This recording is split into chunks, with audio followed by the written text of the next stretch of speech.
In this video, we'll consider the risk evaluation aspects of our two case studies. In risk evaluation, the risk manager's primary responsibility is to consider the risk that has been assessed and determine whether that risk is acceptable or unacceptable. If the risk is considered acceptable, there's no need for further risk mitigation measures or risk management of any kind. If the risk is judged to be unacceptable, then the ideal situation would be to reduce that unacceptable risk to an acceptable level. Doing so is often impossible because the technological means for achieving this goal do not exist, or the cost of achieving this goal are too great. So often what happens is the risk manager must identify a tolerable level of risk. This is a level of risk somewhere between acceptable and unacceptable. All of this, of course, is a subjective determination.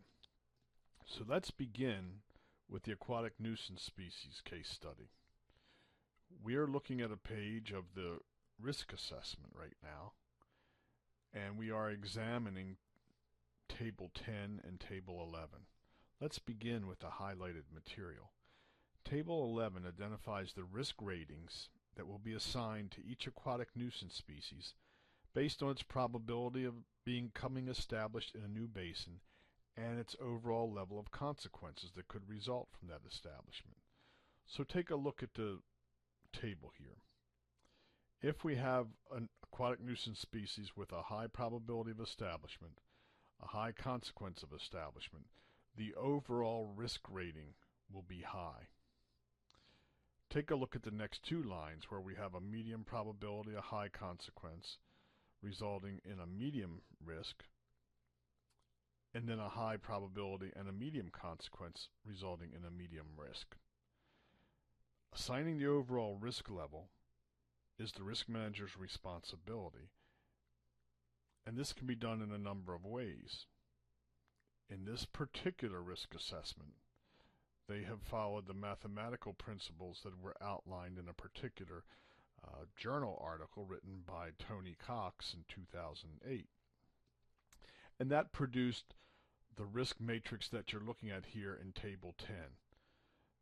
We have consequence in the columns and probability of establishment in the rows, so that you can see, for example, that a high probability of establishment with low consequence results in a low overall risk. High probability of establishment and high consequence results in a high overall risk. These are subjective determinations and are all part of the risk manager's judgments about whether or not a risk is acceptable. The U.S. Army Corps of Engineers has made the determination that this is how they will combine the information, the qualitative information,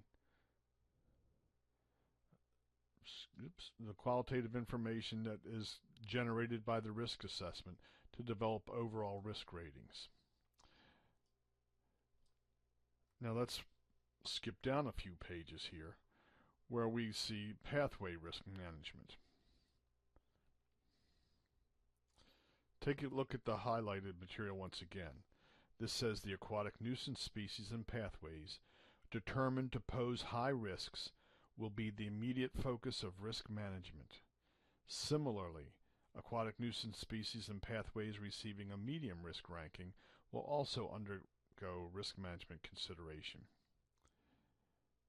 Pathways and aquatic nuisance species with low or none risk ratings will be considered to represent minimal risks, and these aquatic nuisance species and associated pathways will be considered as not of immediate concern, and no immediate risk management considerations will be required for these species. This is a very useful statement by the U.S. Army Corps of Engineers about what they consider to be an acceptable and an unacceptable risk. They are basically saying any aquatic nuisance species with a medium or a high risk ranking will require additional risk management. This is a good example of risk evaluation in practice. Now let's skip on over to our FDA, excuse me for that, to our FDA risk assessment, and we will take a look here at the interpretation and conclusions. This is the last part of the risk assessment, and as I scroll down, you'll notice in bold are the original questions that were asked, and in the bullets that follow are the answers derived from the risk assessment. So risk managers will look at this information and consider it in their deliberations about whether or not to take action. Now, as we scroll down through here, you'll see a number of tables with summary data.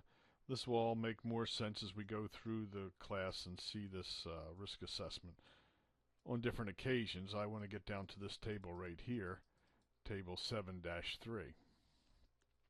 This is basically showing us the expected number of illnesses associated with the consumption of Vibrio in raw oysters. Notice that the columns are times of the year and the rows are geographic locations in the United States. If we look down here to the lower right, you will see the total estimated number of illnesses is about 2,800 people a year. This is the number that risk managers must ascertain as to whether it is acceptable, unacceptable, or something that can be tolerated.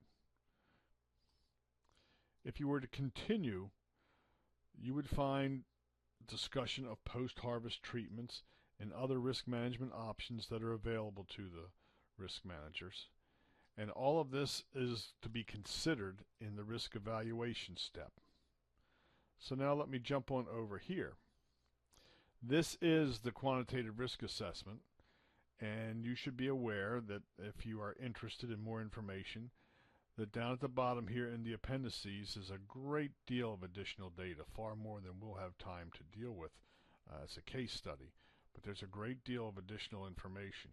But this is all information that was generated for and provided to risk managers so that they could make a decision.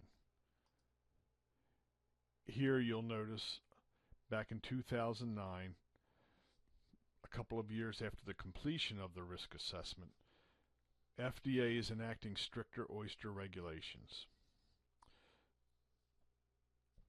Here we finally see some evidence of how the Food and Drug Administration responded to this risk assessment. If you read through here, and we'll just go through the first paragraph, the Food and Drug Administration wants to prevent food poisoning from consuming raw oysters, so we can conclude that those 2,800 annual deaths constituted an unacceptable risk to them. The new regulations would require all Gulf Coast oysters to undergo treatment to kill potential bacteria during the warmer months between May and October, and on it would go. The risk evaluation is not going to be clear in most risk assessments. The Army Corps of Engineers uses a report that's much more encompassing than most agencies do. Ordinarily, the risk evaluation would be a determination made by risk managers, sometimes behind closed doors, on the basis of a risk assessment, and it doesn't always find its way into documentation. It should.